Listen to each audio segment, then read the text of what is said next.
ये अब जो देख रहे हो ये कुछ नया तो नहीं, ये जिंदगी का तमाशा गुज़िश्ता साल भी था। नमस्कार, मैं हूं राजीव और आप देख रहे हैं घूमता हुआ आईना। मोदी ने जब से देश की सत्ता संभाली है दोस्तों, तब से उनका एक ही मिशन रहा है कि किसी भी तरह कांग्रेस पार्टी को खत्म किया जाए ताकि वे खुलकर अपने सियासी खेलों को अंजाम दे सकें।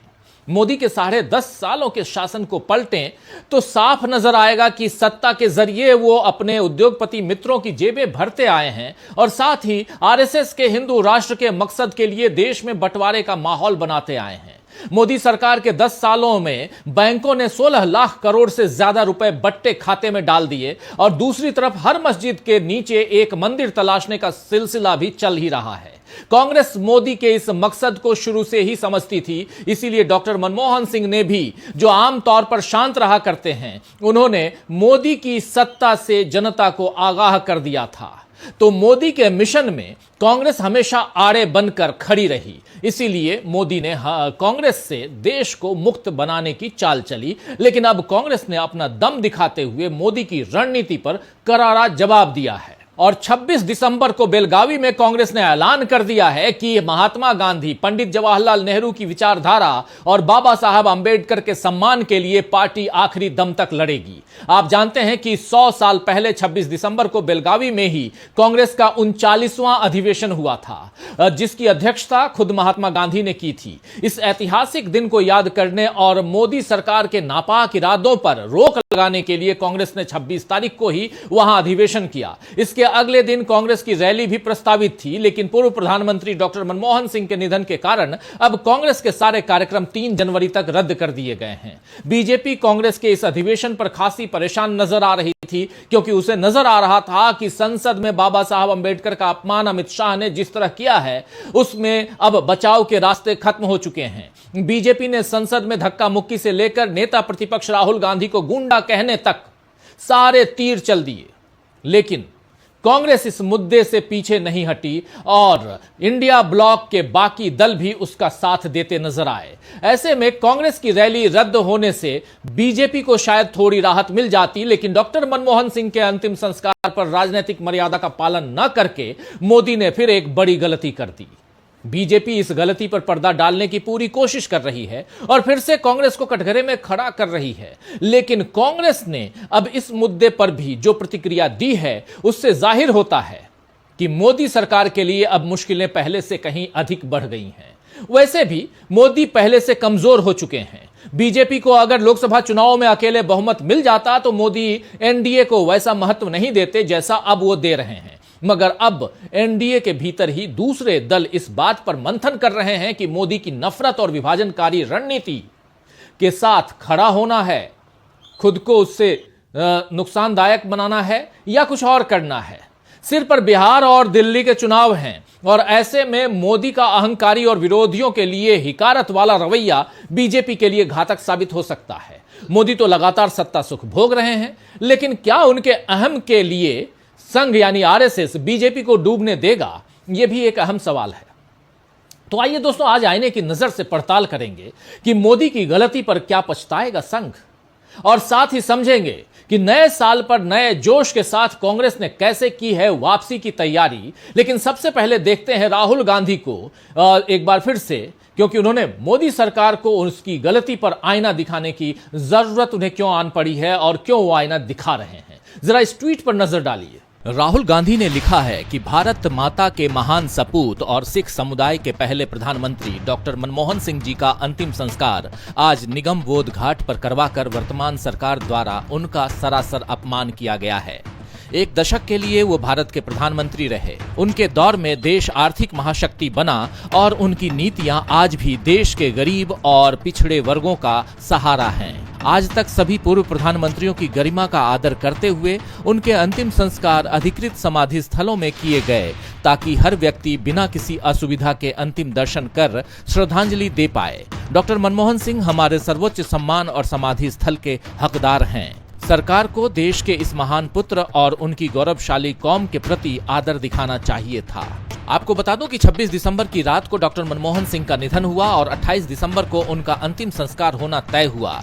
यानी मोदी सरकार के पास पर्याप्त वक्त था कि वो राजघाट परिसर या किसी अन्य खास स्थान पर उनका अंतिम संस्कार करवाती और स्मारक का प्रस्ताव भी पेश कर देती। लेकिन मोदी ने यहाँ संवेदनशीलता और अपने ओहदे का बड़प्पन दिखाने में कोताही कर दी और उसके बाद जब इस गलती पर कांग्रेस समेत तमाम दलों के नेताओं ने ध्यान दिलाया तो बजाय गलती मानने के मोदी के बचाव में बीजेपी के नेता उतर आए, प्रेस कॉन्फ्रेंस की और फिर से कांग्रेस और गांधी परिवार को कोसने का सिलसिला शुरू कर दिया। बीजेपी ने अपनी इस हरकत से बता दिया कि वो दुनिया के सबसे पुराने लोकतांत्रिक देश पर राज तो कर रही है, देश की सबसे अमीर और सबसे बड़ी पार्टी भी बन चुकी है, लेकिन भारतीय राजनीति के उदार संस्कारों को वो समझ नहीं पाई और न समझना चाहती है। जो नफरत उसने पूरे देश में भरने की कोशिश की है वो खुद उसके भीतर इतनी गहरी समा चुकी है कि उससे मुक्ति पाने में उसे शायद सदियां लग जाएं। तो बीजेपी का कांग्रेस विरोध तो जगजाहिर है ही, उसे खास तौर पर उन तमाम लोगों से भी नफरत है जो मनुवाद को नकारते हैं और देश को संविधान से ही चलाने के हिमायती हैं।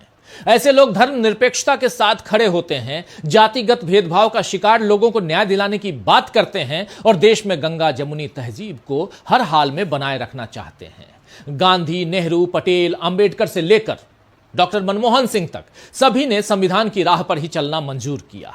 लेकिन बीजेपी का एजेंडा तो 400 से ज्यादा सीटें आने पर संविधान बदलने का था। जब इसमें उसे कामयाबी नहीं मिली तो अब वो अंबेडकर का अपमान करने पर उतारू हो गई है और इसके साथ साथ धर्मनिरपेक्ष विचारों का विरोध करना भी बीजेपी ने शुरू कर दिया है। गांधी की हत्या करना काफी नहीं था, जो अब उनके प्रिय भजन पर हंगामा करने की बेशर्मी भी दिखाई जा रही है। जरा इस रिपोर्ट को देखिए।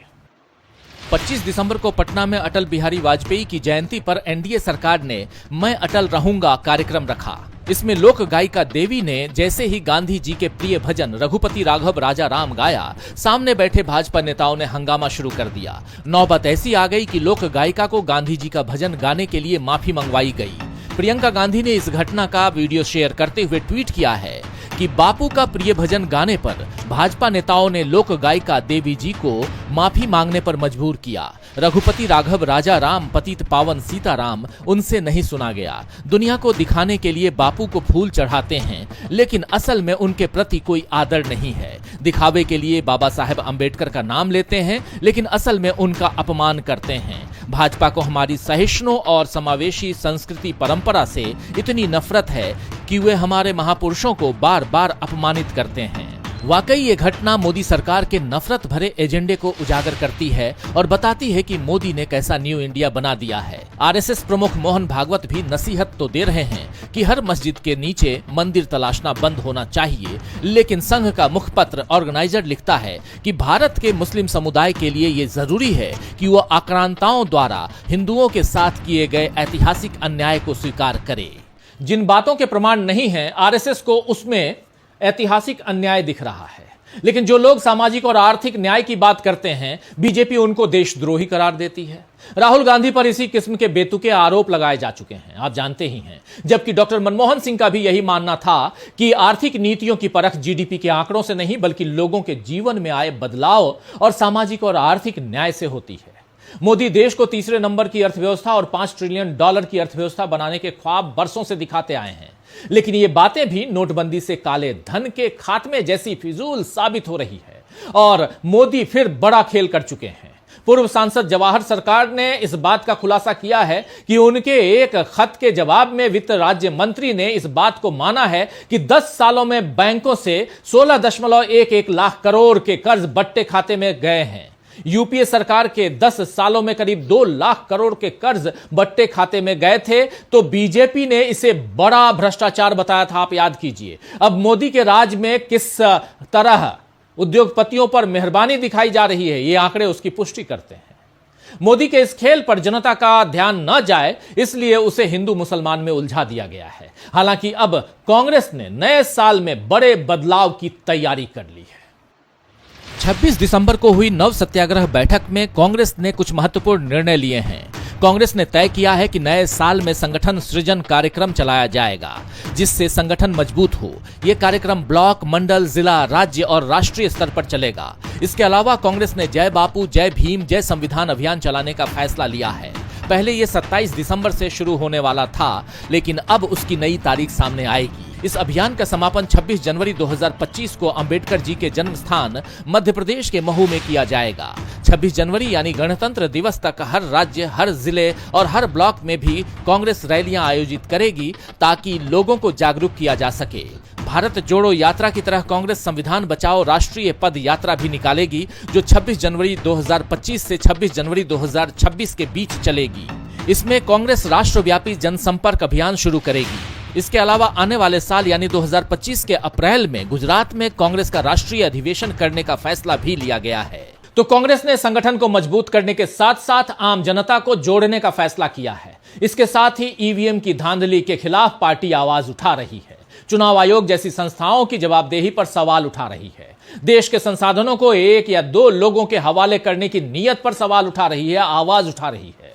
और सबसे बढ़कर संविधान और लोकतंत्र को बचाने का जो ऐलानिया संघर्ष लोकसभा चुनावों में इंडिया ब्लॉक ने किया था, कांग्रेस उसे और धार दे रही है। जिस तरह 100 साल पहले गांधी जी के दिए सूत्रों पर कांग्रेस ने संगठनात्मक ढांचे और कामकाज के तरीके को बदल दिया था, अब उसी राह पर कांग्रेस फिर चल पड़ी है। खास बात यह है कि इंडिया ब्लॉक के दल भी ऐसी ही सोच रखते हैं और उधर एनडीए में बीजेपी के साथी समझ नहीं पा रहे हैं कि वो मोदी सरकार के संविधान विरोधी फैसलों पर किस तरह उसका साथ दें।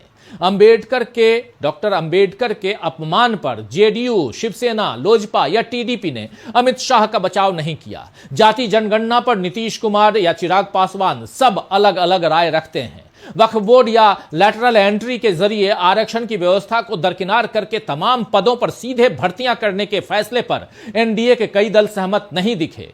तीसरी बार सत्ता संभालने के 6 महीने के भीतर मोदी सरकार से साथियों की नाराजगी दिखने लगी है और इधर कांग्रेस ने नए साल के लिए नई रणनीति बना ली है। अब देखना होगा कि मोदी इन चुनौतियों का सामना आखिर करते कैसे हैं।